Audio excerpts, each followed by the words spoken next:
A business that has a recurring income stream built into it is an amazing asset. However, we see all too often companies approaching this with the kind of mindset of, well, what happened? I mean, it may not be around tomorrow. And it's not the right way to approach it, guys. You need to think of this as a real long-term strategy. And if you do it right, there's no reason why it can't be. I've spoken with companies from all over the world that have an amazing recurring income stream built into their organization, and it's been there for years and years, and it will be there in years and years. This podcast is all about playing the long game when it comes to your membership sites or your service agreements or whatever you want to call it. It's the third part of the series that we've created on how to build recurring income into a trade business. So if you're a tradesperson, a contractor, whatever, this is all about how you guys can start generating recurring income into your business. It's amazing. It's super valuable. This is the final episode. So I'd love to hear your comments, guys, and your experiences on what your relationship has been in the past with memberships, service agreements, what your objections are, what your mindset problems are. Please post it in the comments, or if you're part of the Facebook community, then by all means jump in there and be part of that conversation. Anyway, guys, let's jump right in. Enjoy. Today's podcast has been proudly brought to you by Tradie Web Guys. Tradie Web Guys work with tradespeople only on their websites and marketing solutions to help them stand out from their competition. Everything from web design through to SEO, search engine marketing, content creation, you name it, guys. It is a customized solution for trade-based organizations, and it's fantastic. Head across to tradiewebguys.com.au/apply, fill in the form, and let's have a conversation. Giving tradies and contractors around the globe the tools to run a modern business. You're listening to Toolbox Talks from the Site Shed. Now here's your host, Matt Jones. Hello, listeners. Welcome back to the Site Shed podcast. You're joining us for the third and final episode of the series that I'm conducting on memberships. So creating membership programs and service agreements for your trade business. And I'm joined by Parker Willams out of the US. Parker, welcome back. Thank you. Stoked to be here. Man, this has been a good series so far. This is a hot topic, and I think it's something that, as we've already found out in the last two episodes, it's pretty much relevant to any trade business out there. And for you guys out there that didn't get a chance to listen or watch the first couple of episodes, make sure you go and check those out, because the first episode we were talking specifically about the different types of membership programs and service agreements. In the second episode, the previous episode, we were talking about how to go about selling the programs, and I suppose a lot of the mindset stuff around you as the business owner as well, overcoming like the mental barriers, the mental blocks behind what's involved with selling a membership program to your existing past and future customers. And in this episode, we're talking about playing the long game, and so how to make membership programs and service agreements a valid part of serving the longevity of your organization. And we're going to kick it off. Actually, we left you with a bit of a cliffhanger in the last episode where we spoke a lot about selling it, but we didn't talk a lot about marketing it. And when we're talking about playing the long game, marketing certainly falls into that category. So Parker, you mentioned that you had some cool tricks and ideas on, or not tricks, but some cool frameworks around marketing the service agreements or membership programs to your past, present, future customers. Let's dive into that before we jump into a lot of the other stuff. Totally. Yeah, man. So I think you're gonna like really resonate with this because you're a marketing guy, and we've had some conversations about marketing in the past. And for those that don't know what a sales funnel is, like this is crucial. Like having a sales funnel mapped out is how you're going to market this program, and not just a sales funnel, but also like your value ladder. Like where are you guys providing value? And typically, if you look at a value ladder, you've got front end products and services and back end products and services. And so an example of that, I'll use like a heating and air company. So front end product or front end value you're providing is typically free filter change outs. Is like a great way to generate leads, right? Or some sort of discounted service. There's a lot of different ways we've generated leads doing that, or help people generate leads doing that. But having an online sales funnel that takes them through a process of opting in for a free filter, then a free or like a discounted inspection, and then putting in front of their face like, hey, also you can save 20 to 30% on additional services, or you can show them your membership. They may not opt in, but they're at least seeing it when they've opted in for that magnet that you've put in front of their face. And so that's how we've helped people market it to a cold audience. That's a cold audience. That's not your current customer base. That's you going out and spending money on ads or working with influencers and giving away products or doing something. That's one way we've helped people market their program. The other way is having it on your website, a place for people to actually see like, oh, what's this club? What do they sell? What is, what, like, it's visible on the site. Like as in its own page, obviously, I'm guessing. Yeah, it's its own page. There's a button on the page that says join our club of some sort, or join our, like, heating and air companies, we call them comfort clubs, right? Right. My bike shop, we call it the bicycle care club. Right. Auto shops, we call it car care clubs. Right. Home, I'm trying to think, like, dude, you've got me on this home builder one. Like, I'm thinking of so many ways. Like, dude, home builders could kill it with this. Like, yeah, if they provided some sort of service up front, like, this would be a way for them to generate leads. Mm-hmm. And then when it comes time for them to build a home or add an addition to their home or whatever, like, you're their guy, right? And they're already subscribers. I've just come up with an awesome idea here, and I'm thinking out loud for all the builders out there. I know a lot of you guys are going to froth on this, but imagine if you could incorporate the membership program to include part of your quoting procedure. So, Parker, a lot of these builders, right, and like a lot of clients that are builders all over the place, and they all have a similar problem where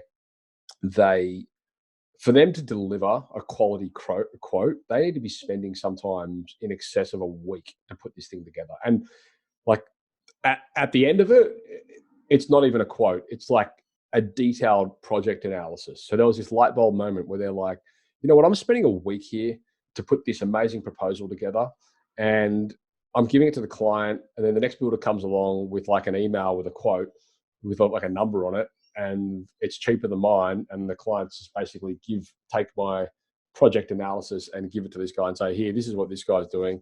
Your price is better. Do all of this for that. And so they were like, shit. So now there's this big thing, right, where they're charging for quotes, and they should be charging for quotes. And it's really good for a number of reasons. First of all, it's a customer qualifier as much as it's a customer disqualifier. If people aren't willing to put $1,000 down for you to spend a week quoting their project, then are they really the customer you want, right? Probably not. So maybe there's a way that they can incorporate their membership program into that. So, well, as part of our membership program, you actually, you get 50% off the quotation up front. Also, if you decide to go ahead, you get blah blah blah, all this kind of stuff. That's thinking out loud, of course. So I don't know how practically that would have to refine that, but I mean that could be a really cool thing for builders. Absolutely. No, I mean that's the beauty of this mindset is like once you tap into like, gosh, you can create recurring revenue in almost any industry.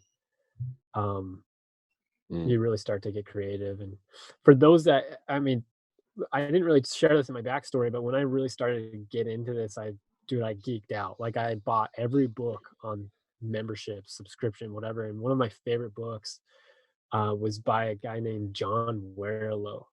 It's called The Automatic Customer, How to Create a Subscription in Any Economy. Like it's one of the best books.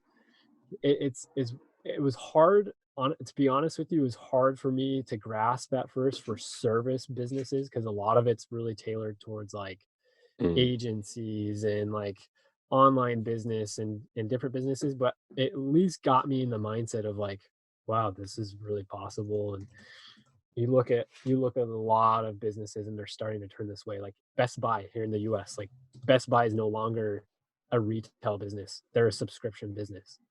Like they've completely changed their model. GE, like GE product, like the refrigerators and all of these product businesses are turning in, like starting to offer subscription services. So I'm get buying creative, that man. book. I've had that book in my list of things to read for so long. I'm on Google Play right now. Buy a book. Buy it. I'm going to do a review on this book, by the way, guys, and then come up with a good book. framework on how you can apply it. That's great. Sorry, carry on. Yeah.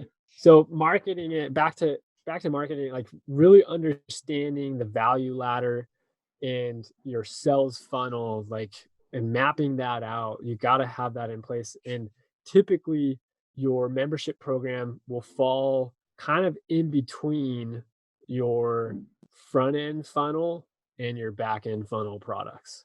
And I use that heating and air company as an example of that. But I've seen in my own business and the businesses we consulted, I've had cold traffic buy membership programs. So people that have never even used our service will come to our website or come through our sales funnel and sign up for our membership program before we even talk to them. Well, why wouldn't they? I mean, if you've given them like a clear roadmap to saving money and getting a better service, like if you've marketed it the right way, I suppose, and if the product's legit, then why wouldn't they do it? Yeah. And it's really simple. It's having three things in place, right? You've got a lead magnet, like a killer lead magnet, a good tripwire, and then membership program. It's just those three things. So let's talk about all of those things. Yeah. So I'll use my bike shop as an example. Is that cool? Yep. Or should we use a trade business? I mean, no, bike shop's fine. I mean, like we have mechanics in Australia. They're tradespeople. They do an apprenticeship. They're tradies. Go. Cool. So my bike shop, our lead magnet is a free. It's free, or it's like unlimited flat repairs. So we'll come out to your house, no matter what it is, for free to fix a flat tire. So that's how we capture that cold audience. Our tripwire is a discounted tune-up inspection. And then on the thank you page, it's, hey, upgrade your tune-up to a membership, and you get a discount on any additional services. Okay, so let's just break down obviously I'm familiar with these terms. Yeah. Because I'm in that space, but for a lot of guys out there going, a tripwire, you want people to fall over? Like, let's talk about, let's dial it down a bit.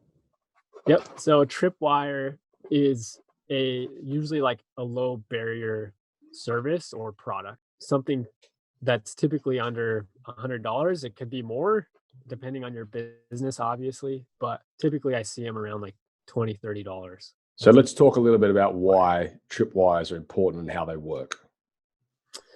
Yeah. So a tripwire, I mean, the reason why tripwires work so well is because they're like, it's a small barrier of entry. It's easier for someone to pull out their wallet and give you $20 than it is for someone to pull out their wallet and give you $100 or $1,000, right? And the reason that you would implement a tripwire, guys, it's funny that we're going down this conversation. I feel like this is like a marketing podcast, but well, it is. We're talking about marketing, right? Yeah. So the reason the guys that you would use a tripwire, and I'll give you a really common example of a tripwire for a trade business. It's the service fee, $88 service call out, right? It's a tripwire. And the reason that you would implement something like that is because if someone's pulled out their wallet and paid you for anything, they're far more qualified than someone that hasn't. So the likelihood of them purchasing from you a bigger ticket item is a lot higher than someone who's never pulled a wallet out to pay for anything before. Yeah. So it's a qualifier for you guys, because you're like, oh, okay, hang on, this guy just bought my XYZ, whatever it is. That means that they're very probably they're much more likely to go ahead with the bigger ticket item, which, as you just said then, may be the service agreement. Yeah. Yeah. And you're probably wondering, well, what's the difference between a lead magnet and a tripwire? A lead magnet's like usually something free. It's a hook. It's to hook their attention. It's not really even like, I think right now, if I were to pull up my numbers, this last year, 80% of the people that opted in for a free flat tire bought something. Like, it was very minimal. Like, we hardly ever went to the house just for the tubes. I mean, a good example that everyone would be familiar with is, if you, like, often when somebody releases a new book, it might be, you get the first chapter free, which is a lead magnet. And then the tripwire might be buy the book. So, okay, buy the $20 book. And then the actual product might be sign up for our coaching program or whatever. Yep. Exactly. Yeah. And most of the time people just see the tip of the iceberg, which is just that lead magnet. Like, how does this company make money? Like, how are they making money selling just this? It's like, well, you don't see what's on the back end. Like, there's so much on the back end. So yeah, that's how we've sold these online, and it's pretty incredible. Like, when I first started consulting people, we weren't doing this. And one of the biggest challenges, or one of the reasons why people would call in and say, hey, we're not going to sell membership programs anymore, or memberships, I'd ask them why. And it always kind of came down to one of two things. Belief was obviously one of them, but the second one was like, they were terrible at marketing it. Like, they never marketed it. And I was like, I gotta solve this problem. Like, I've got to figure it out. And so we started testing, and it's cool.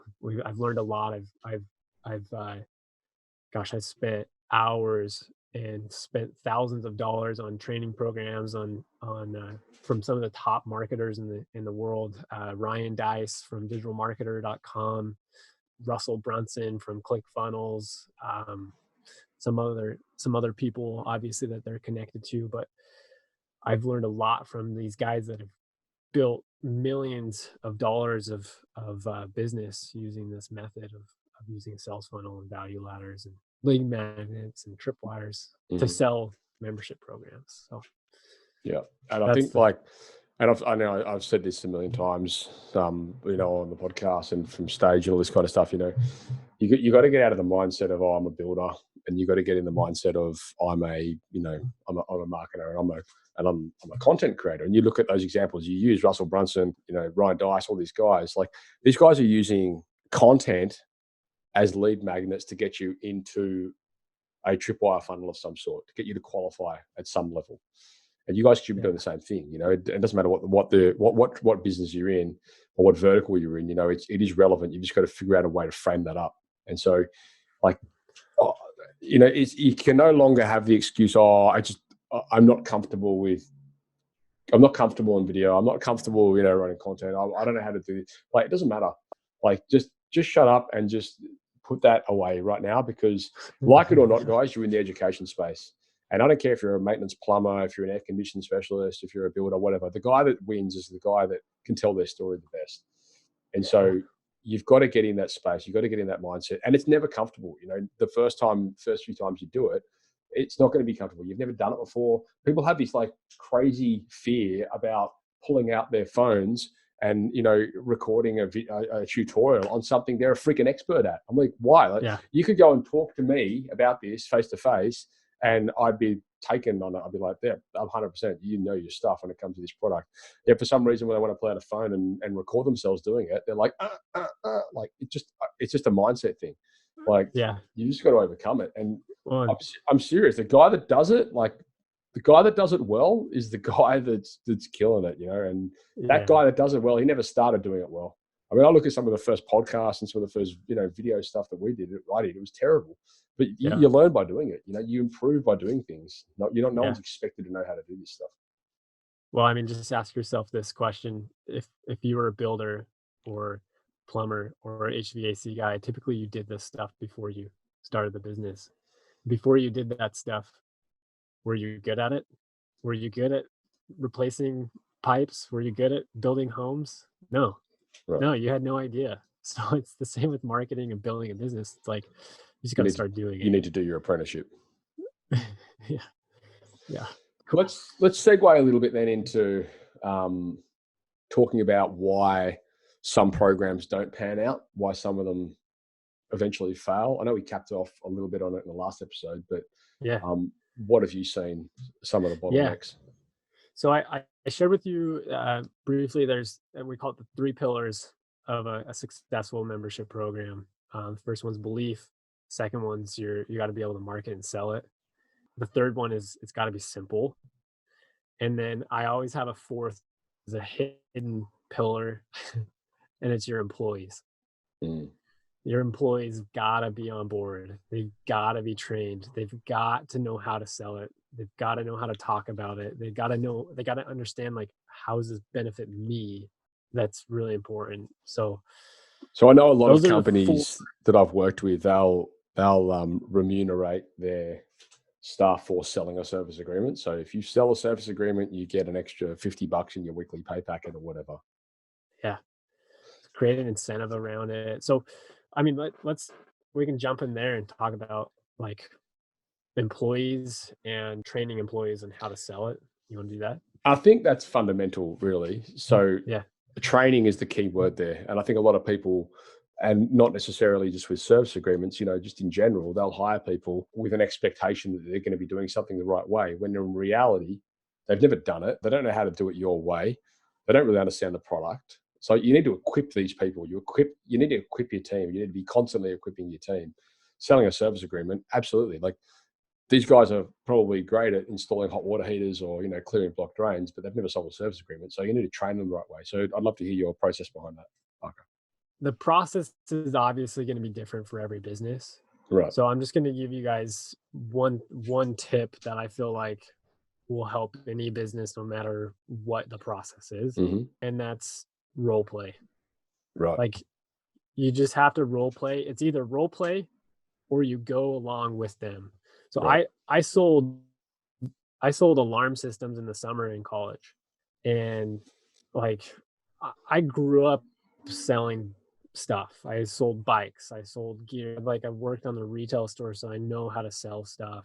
And it was kind of natural to me. Like, it came to me slowly. So going and selling alarm systems, I thought I could do this. No, dude, I totally failed. I was like the worst door-to-door sales guy. The only way I learned to do it, and I was #1 recruit for Protection One my first year selling alarm systems, and I solely, like, I'll say that the reason why I is because I went along with somebody else that knew how to do it already. I just went and followed them for 2 weeks. And a lot of recruits would probably be like, "You're crazy, dude. You're not going to make any money for 2 weeks. You're not going to make any money." And they went out and just tried to sell on their own. But I just went out and spent time with the best guy for 2 weeks straight and just learned from him. And then I went and sold. So I mean, that I see really, I mean, you're getting to it. Obviously, you need to have a mentor, you need to have someone that can teach you. But then also, as the business owner, if you were the guy in charge of that security company, like, you're an idiot for not having that as part of your process. We're going to send all the new guys on a ride-on with our best sales guy so that they can sell like him. So yeah, I like that. Yeah. So for if you're a 3-man team right now and you're just trying to train your service tech how to sell maintenance agreements, take him with you and sell maintenance agreements. Like, make sure he's there next to you step by step through the entire process of selling the maintenance agreement 5 to 10 times, and then role play it with him. Don't just send him out. Then you got to have him start doing it with you, and then you have him start doing it. You listen in, you start coaching them on, "Hey, you did a great job here. This is what I would change." Get them to the point where they're doing exactly what you were doing, basically. Question. You sell a service agreement, right? So you've completed the job. Hey, do you want to sign up to a membership program? You'll save 15% on this job, and then you'll save 15% on every job from thereafter, blah, blah, blah, so on and so forth. Is the guy that goes back the same guy that sells the service agreement? So what I mean by that is, obviously, for the service agreement to be worth anything, you've got to have a guy out there looking for problems and finding, potential things problems they can solve on the home, right? Ooh, that's a good question. Like that all depends on the structure of your business. Like I'm thinking of like Tommy Mello's business. Like he's got sales reps, right? And he's got service techs. Like who's selling the maintenance agreement and who's providing the services or who's selling services, like, or who's the service writer. So like in the bike shop, we have service writers and we have service technicians. Because it's all good selling a service agreement or a membership program, but then if you've got the person going out on site who isn't looking for the right problems, I mean, that's kind of a different training altogether, isn't it? Yeah. Quite honestly, like it that's gonna be dependent upon your company, but if it were up to me, like if I'm gonna say for certain this is what you should do, I'd recommend that every employee should know how to Look for problems. look for problems and upsell. Like Yeah. that's just a skill set that everyone should be equated with. Yeah. Because if you got a technician who has to go out before a sales guy can even get out there, like you're gonna lose money. Yeah. You're gonna lose money if you're relying on your technician to sell stuff. So, I feel like I know I've struggled with this over the years, to be honest. Like I think like people, and I understand personality profiling, and I get it. Like certain people suit different roles more than others, but I think with something like that, I feel like there's fundamentals that get overlooked with, say, a technician going out on site. Like it's probably not that hard to train that person to look for things and sell. Whereas, people put all this emphasis on, oh, okay, we do the job, and then we send the sales guy in first to sell the job, and then we send the technician in to do it. I just feel like there's a lot of I don't know. I feel like there's a lot of things out there that aren't being done right, and a lot of it comes down to equipping your staff with the right training on how they can sell those things themselves, because the client sees it. It's like, oh, we've got a guy out here who's just sold me a $15,000 reline, and then we've got some other guy who comes out and does it, and you're like, I don't know. yeah, it's hard, and a lot of people argue like you're born a sales guy or you're born a technician. Like that's not true. Bullshit.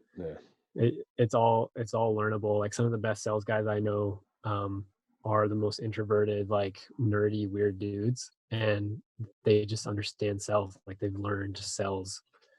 But before, for example, like Russell Brunson, dude, the guy was nerdy. He was Biggest nerd on the weird. planet. I know people that knew him when he was in high school, and they're like, yeah, I would have never expected to see this guy sell $3 million worth of product on stage. Yeah. And he does it.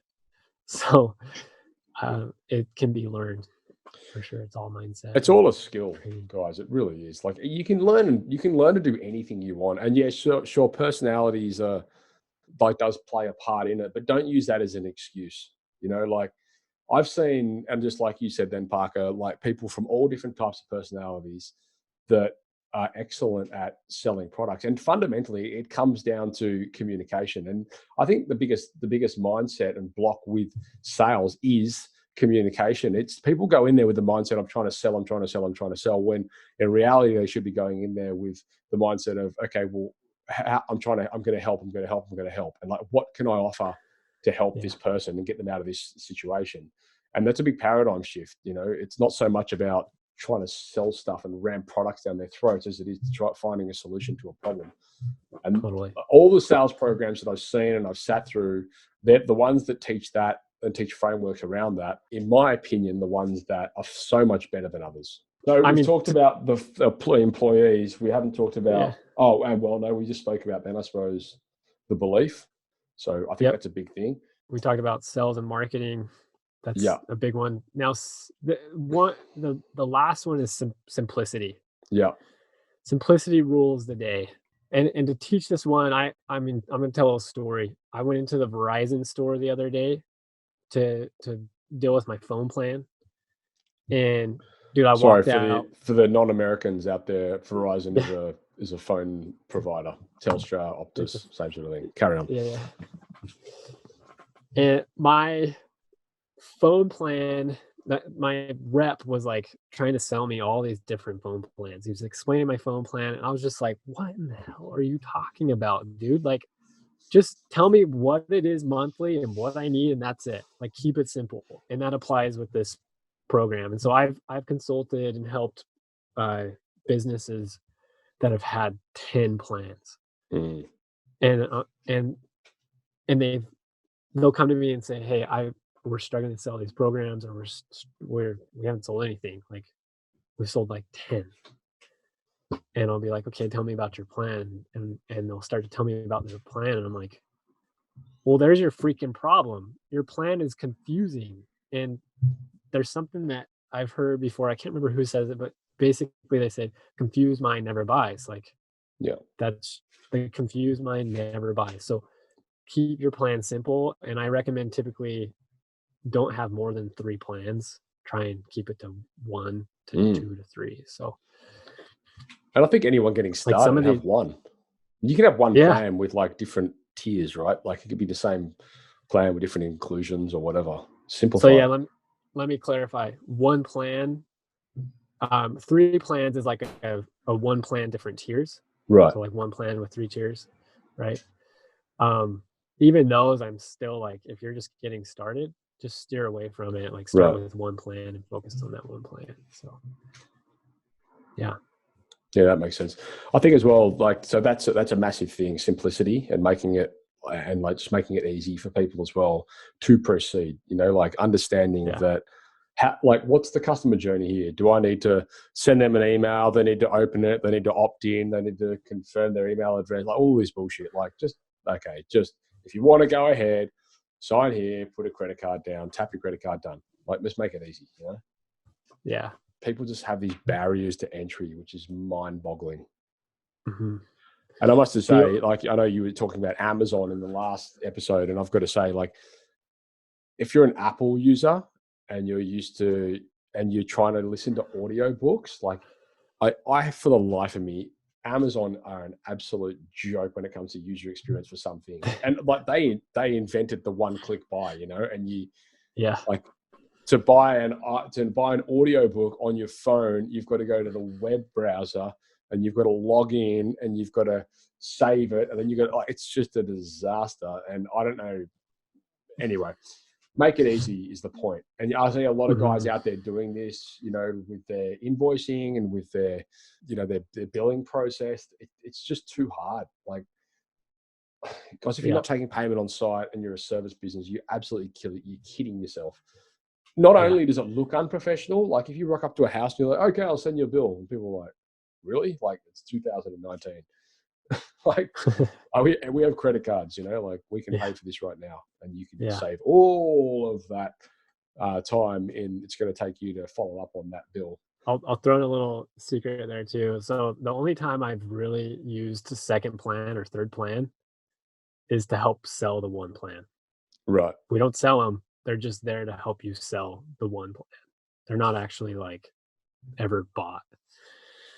So is that in the instance where someone's like, "Well, no, I don't want to do that. It's too much money." I had a conversation with a mate of mine last night at the pub. Actually, he's in the gym business, so it's nothing to do with trades. But, you know, they're introducing like a membership sort of online community, and he's saying we have different tiers. And I was like, okay, it's probably not a bad idea.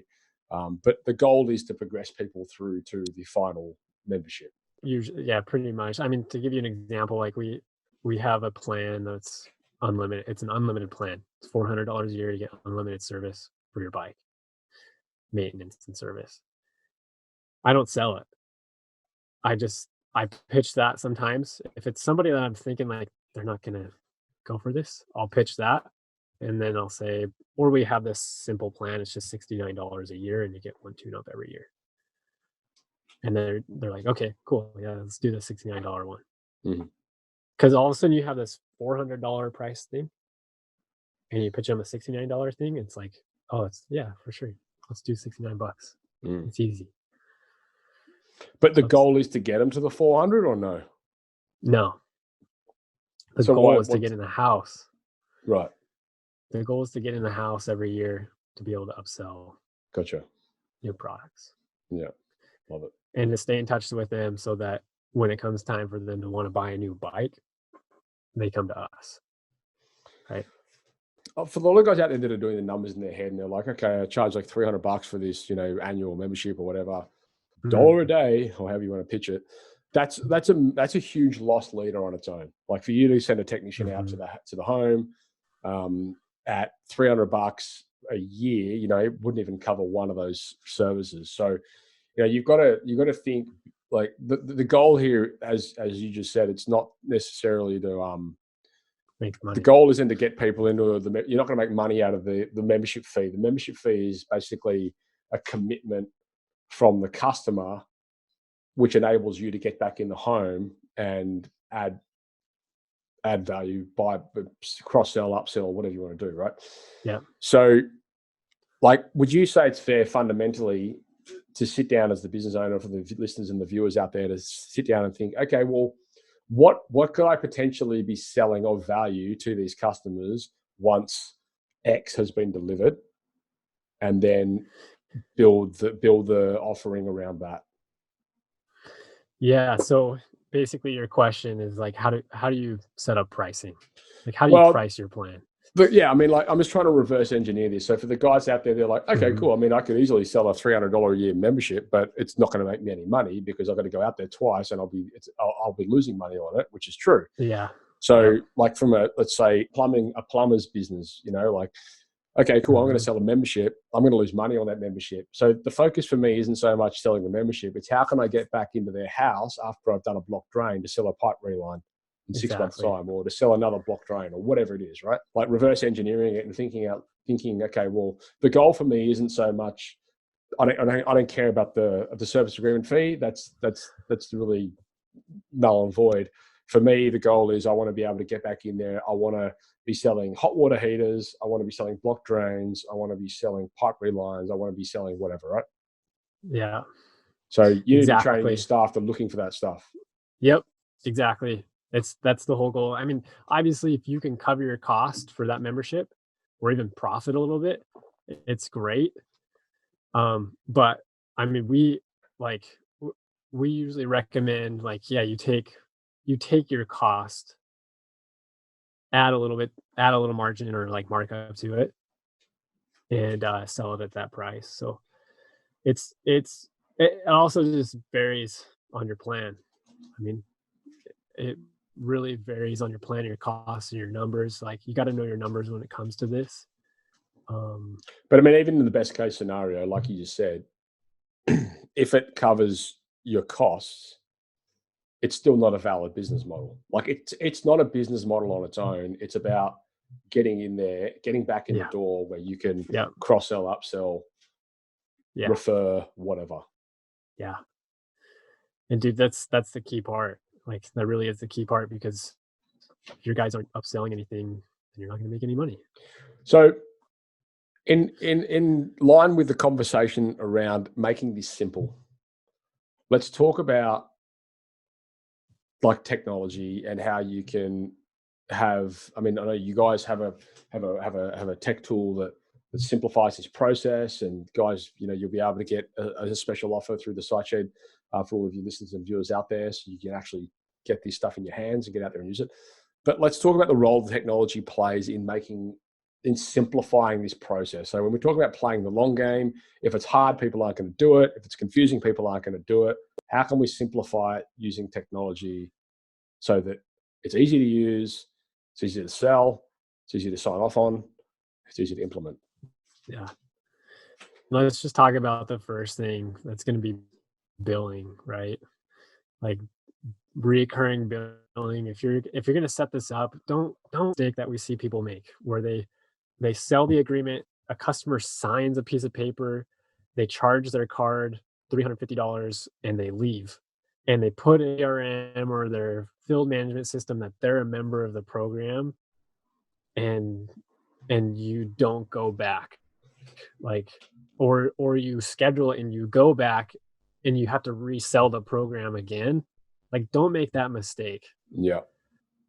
Simplify it and set it up on recurring billing. The reason why is you're tapping into the psychology of the customer now. Now the customer feels obligated. They feel responsible. Like, they feel like, okay, I'm paying for this. It's going to auto renew. I need to take advantage of this. I need this appointment with them. right? So simplify it by making sure it's set up on auto billing. That's the first thing. And I don't want it to be promotional at all, but our tool handles that. Yeah. The other area you're going to simplify this is in reminders. So like auditors that are going to be sent out to the customer, reminding them, hey, your membership's going to auto renew in 30 days from now. If you haven't, call now. Here's the number to schedule your appointment or your service. Having those auto reminders go out is super important. So a lot of companies will already have this stuff pre-scheduled. That's great, but I got 3 reminders from Matt before our podcast, and because you were late to the last one. It's awesome. Like, but you know what, like that as well, like that serves a point, right? Because it's reminding me, and so when we talk about reminders, it's not so much, hey, by the way, your next billing's coming up, but I mean those reminders could be, hey, just remember you're 3 months into your membership program here. Within 3 months, we want to come out and we want to service X, Y, Z. Like you can automate that stuff, right? Yep, it's fully automated for you. So the other area that's automated, so there's a lot of pain points that come along with recurring billing, card declines. Yep. How do you get that card updated? Well, our system sends an email to that customer with a simple link that they can click, and all they have to do is update their card. Well, if it doesn't update, it's going to send an email to your app saying, hey, so-and-so, it's been 3 weeks. Their card needs to be updated. And it creates a task, or it just reminds an admin or somebody in the office to call that customer and update that card. Mm-hmm. So that's another area that's really important, and something we help with as well. Getting online. So our tool helps you get your get this plan displayed online so people can actually sign up online simply. Mm-hmm. So that funnel we were talking about, our tool completely is built of, like, it automatically built a funnel. Obviously, we come in and help you put in a video and put in some of the copy, like the sales copy and stuff like that in onboarding. But our tool completely makes it easy for you guys to be able to sell that membership online on your website. Does it manage scheduling and that kind of stuff as well? Does it would it schedule a technician or whatever 6 months time, or I don't know? As of right now, no.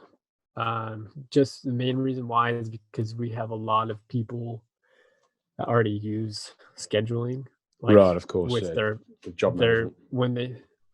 Job management, and so we just haven't built that, but it has been on our minds, kind of on our product roadmap. So it's probably more as an integration.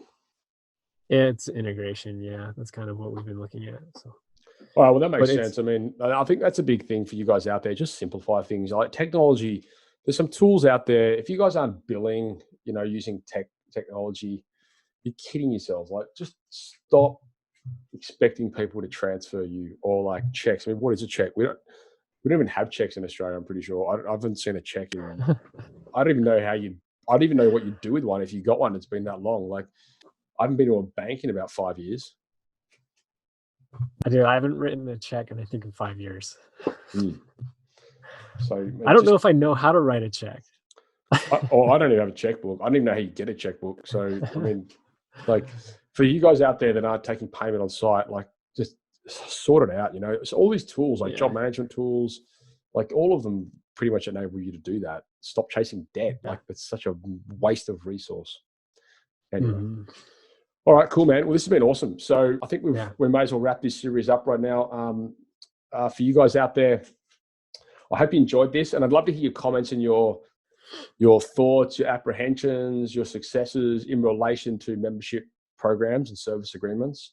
I know a lot of you guys have dabbled with it in the past, so we'd love to hear what your feedback is. And I hope as well this series has portrayed for you guys, instilled a bit of hope anyway. And I really hope it has challenged your thinking, because I think Parker and I have done a pretty good job here of communicating to you guys that it is possible.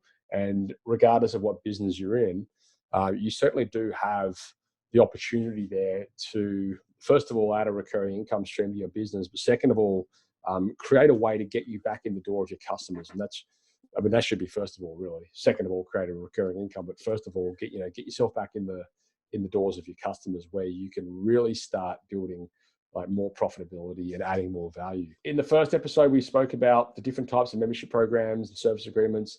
In the second episode, we spoke about how to sell these programs. And in the last episode here, we've been talking about the marketing process behind promoting it. And then, of course, playing the long game, making sure that it's a viable long-term part of your business, training your staff, so on and so forth. For those of you guys that want to get hold of Parker, by all means, head over to kurry.io. That's kurry.io. All the contact details are going to be available on this page, guys. And there's also going to be an offer there that Parker's put out to you guys as part of the SiteShed community, and you'll be able to get hold of that through the SiteShed Academy. So head across to the SiteShed.academy, where you'll be able to get access to this and a number of other service providers as well that we have vetted and we trust and we believe in, and we're bringing it to you guys as a value add. Parker, thank you very much for your time, man. Much appreciated. This has been a really, really good series. This is exactly what I wanted to cover off on in relation to service agreements. I've been wanting to do it for a long time, and I've never got around to it.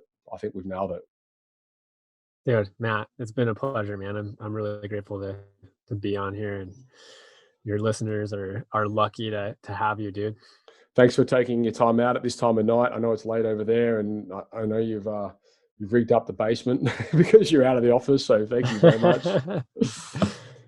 Yeah, guys, you're good, man. If you have any questions, by all means, hit us up in the Facebook group over at the SiteShed. All the conversations happening there. Parker's in there as well. So if you've got any questions, by all means, you can ask him. But we look forward to hearing your comments. And that's a wrap. Thank you for listening to another episode of Toolbox Talks. If you're liking what you hear, then you can head across to the siteshed.com, where you can join our community by signing up to our Toolbox Talks. You'll get sent a weekly notification, which is basically a highlight of everything that we've spoken about during that week, along with any other industry news that may be relevant or specific to the trades. If you're enjoying the show, you can head across to iTunes, Stitcher, or SoundCloud, where you can leave us a review. That would be fantastic, and all the reviews get read out in the show. Likewise, if you have any friends or colleagues that you think would benefit from this show and the episodes that we create, then please go ahead and share it with them.